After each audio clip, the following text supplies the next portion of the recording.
My name's Melissa. Welcome to this Hatha class. Beginning in seated, either cross-legged or kneeling, take the left hand to the floor and the right arm up and over your ear. Let the right hand come to the floor and walk your hands in a large semicircle out to the front and then out to the right. Left arm circles back to find the side bend. Left hand down, walk the hands out forward, back to the left, roll the right shoulder back. Maybe sinking the right outer hip.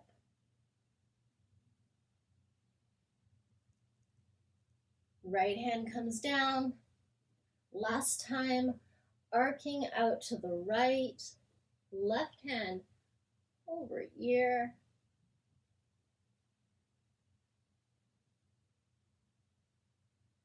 And then coming tall, we'll interlace the hands behind us.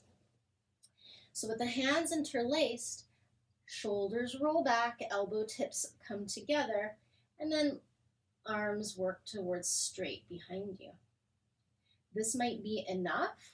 If you'd like, lift the sternum towards the ceiling, maybe feeling more intensity through the front of the chest. Release the effort by bending the elbows. Again, corners of the shoulders pull back, elbow tips draw closer, straightening the lower arm. Adding the lift of the sternum, maybe the gaze rises as well. And then softening, releasing the effort. Hands will come forward. We're going to roll over the knees, if that's okay, and coming into tabletop. In table, the right leg straightens back like plank, and then press back through the heel, feeling calf and ankle stretch. Bring the right knee back to the floor, and then do the same with the left. Left heel draws back. Keep changing.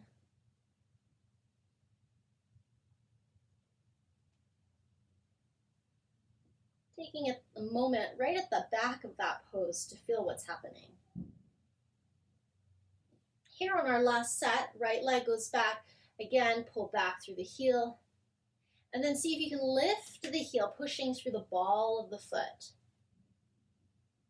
Let's switch. Sink back through the heel.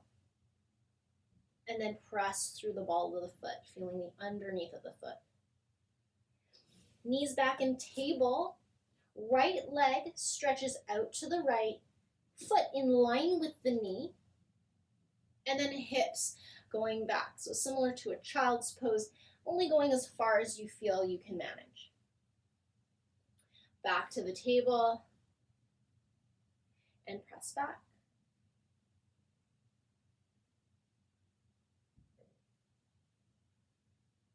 You want more intensity, maybe think of pressing a little more firmly down into the ground with the long leg. Okay, right knee in, left leg out. Sinking back.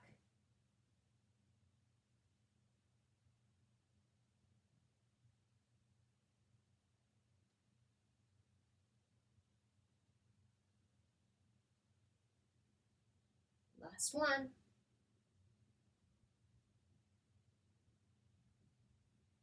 And the knees come in, the toes tuck under, and find yourself in downward facing dog. So for downward dog, you want a nice long line from your wrist to your hips. Maybe it requires a bend of the knees or a lift of the heels. Try to press the floor away. If downward dog is not available to you, it's not accessible to you, tabletop is a good substitute. From this downward dog position, I will step the left foot forward to the hand. So the left foot. The right knee comes down to the ground and then up into a kneeling lunge. So with the hands up, I'm going to interlace. If that's too much on your neck and your shoulders, you can just keep the hands separated. Lift the knuckles up to the ceiling. Imagine you're pulling your rib cage up off your hips. So I'm getting taller here. I'm even feeling a bit of shrug. To turn my chest to the right, I will bring my foot, which is at 6 o'clock, towards 9 o'clock. Okay, left foot, it's a little bit far behind, so I'm going to step it forward. From here, sink towards the left knee. So again, you might not go too far, and that's fine. Try to feel that you can keep your upper body vertical, right? So if you feel you're falling out to the side, then do your best to stay upright, maybe not go quite as deep. Last one. And from your tall position, right, you might need to let go of the hands, put them on the floor to help you here. We're going to straighten the left leg. So I'm heel toeing out to a straight left leg. Left hand will release to the leg, and I'll arc out to the left gate pose. Feel that the right ribs are still rolling slightly back. Maybe you can press down through the knee and feel the front of your right hip a little bit more forward.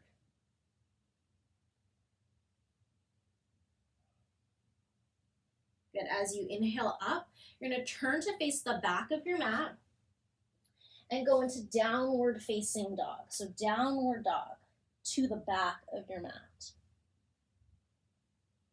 Here, the right foot steps forward. The right foot comes towards your hand, and the left knee goes down to the ground. Inhale, arms up. And like last time, if your hands stayed separate, keep them separate here. If you want to interlace or bring your hands together, lift the knuckles to the ceiling. Really try to feel tall, stretching out the sides of the waist. I will turn my torso to the left. So the left foot, which is at 6 o'clock, is moving to 3 o'clock as I spin to the side. Right foot's a little far back for me, so I'm stepping it forward. Shifting into the right knee, upper body stays vertical.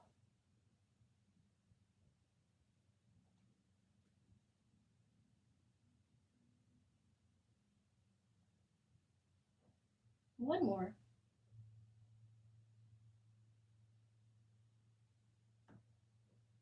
And then if you need your hands on the floor to assist with this transition, go ahead, put the hands down. Otherwise, taking the right leg out straight to the right. Right hand comes to the leg, left arm arcs up and over. Feel these left ribs roll slightly back, gate pose.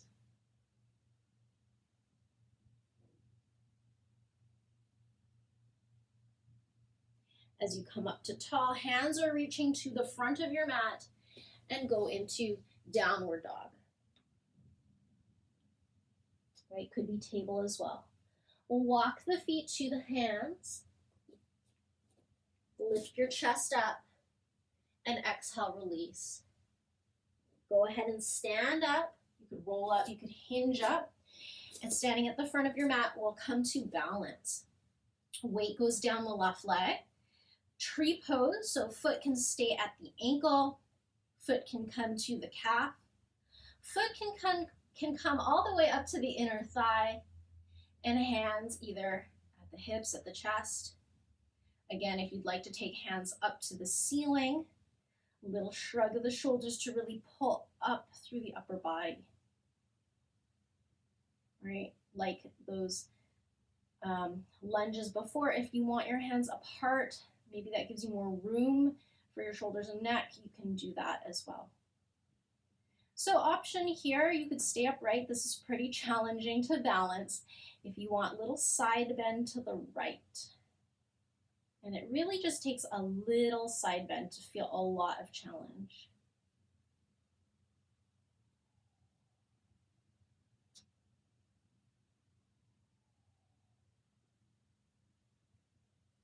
Bring yourself back through center, release your hands, turn the knee forward, and step down.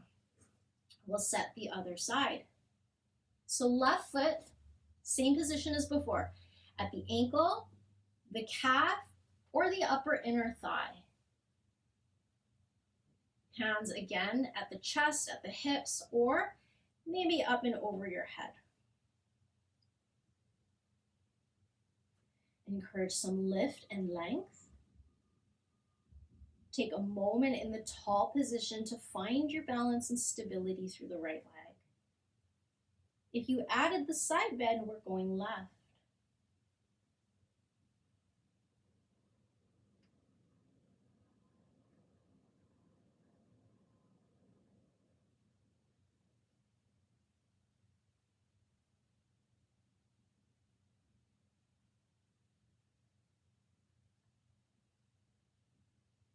Come back to tall. Bring your hands down. Bring the knee forward and step down. You are at the front of your mat right now. Take your right leg back. Heel toe long. Warrior two. So if you've been practicing for a long time, you want to go long enough that you can sink. Right? Feel your shoulders floating right above your hips. Maybe your gaze follows your left hand.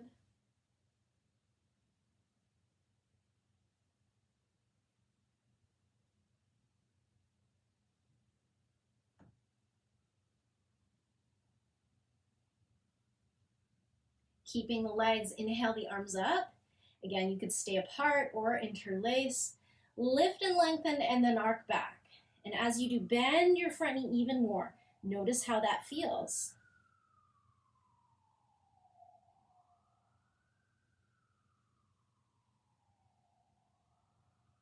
We'll release by straightening the front leg and releasing the arms.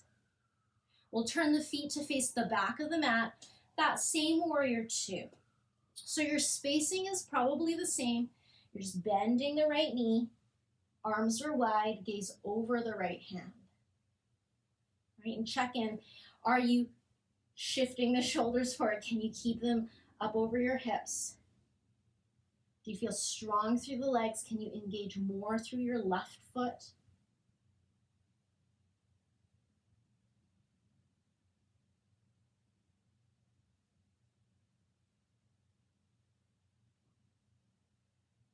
We'll inhale, arms up.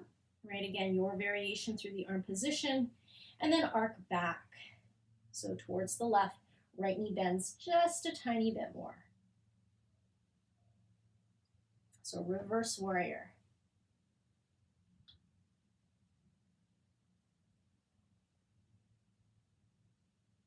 We'll straighten the front leg, arms can come down, and parallel the feet.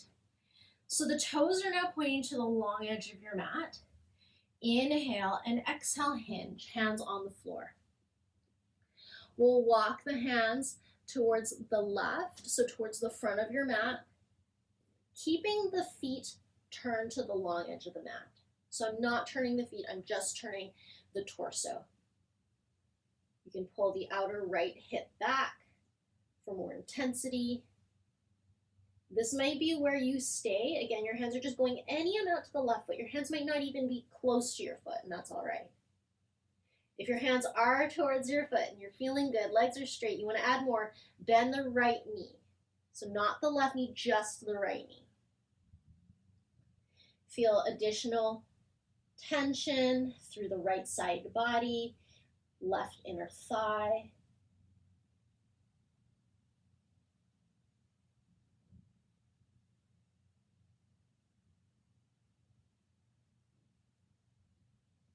Straightening the right leg, we'll walk the hands towards the back of your mat, any amount.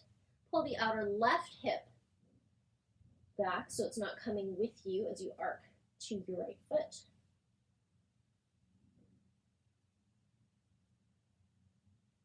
If on the other side you added the bend in the knee, it's left knee only.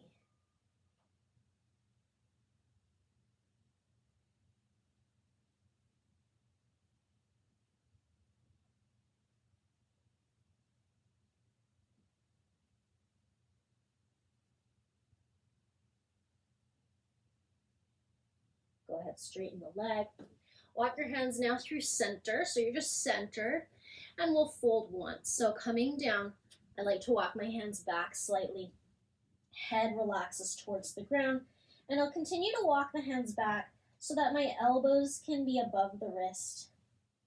My head doesn't touch the floor. I want to have a bit of room so that I can feel the urge to lengthen towards the ground, right? So if my head's already touching, it's going to force a curve through my spine. I actually want to feel like I'm continually stretching down to the floor through my head.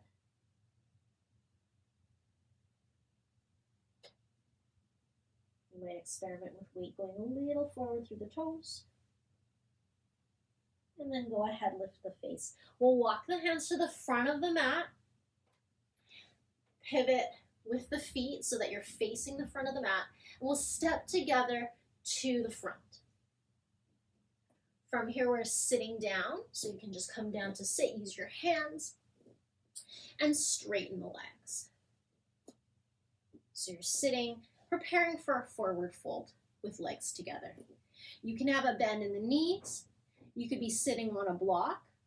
We'll come forward to connect the belly, the ribs to the thighs. If you can reach your feet, great. Hold on to them. If your feet are really far, you're holding on to your legs. You might even have a yoga strap to help you here.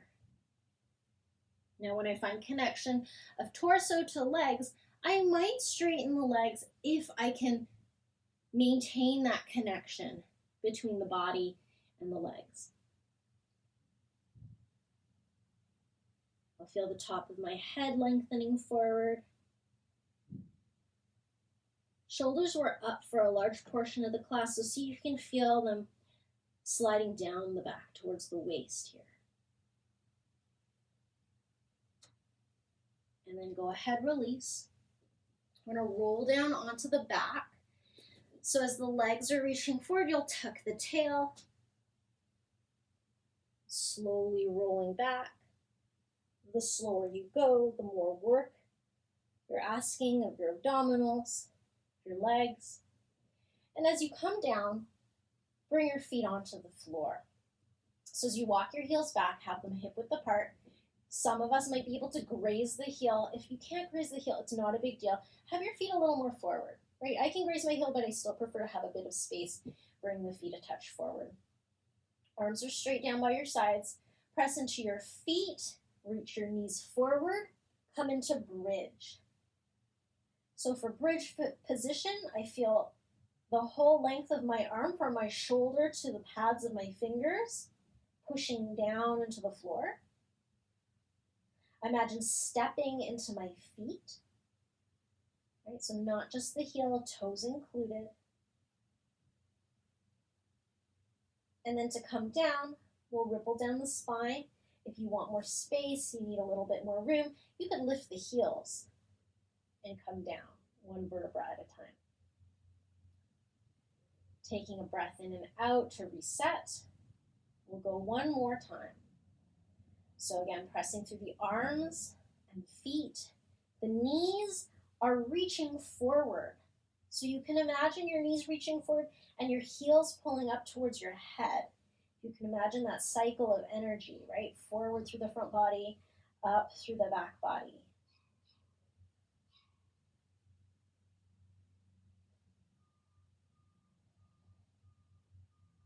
Right, you're also pushing down to lift up.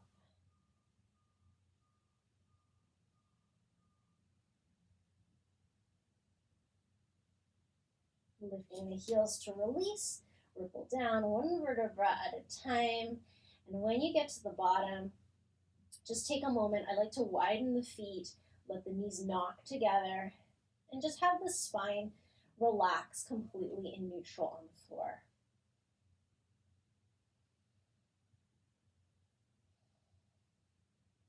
So this is a great place, position, if you feel comfortable here, to just stay for your final rest, your final Shavasana. If you prefer a more traditional position with the legs, but low back is not bothering you at all, you can of course straighten the legs as well. Right? I usually lift the hips, let the sit bones slide closer together. Maybe lift the chest, shoulder blades a little closer together. just to feel that passive opening through the front body.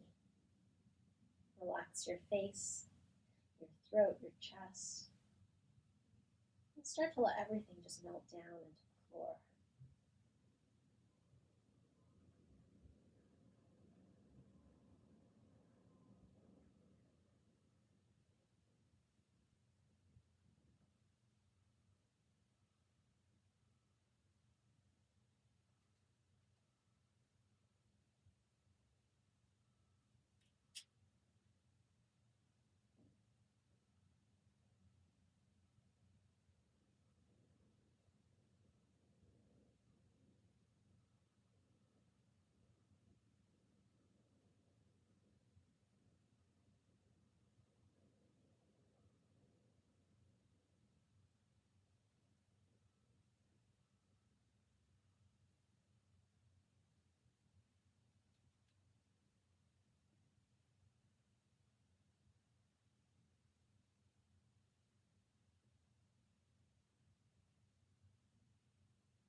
If you have the time today to stay in your final rest for another 3 or 4 minutes, I'd highly encourage you to stay.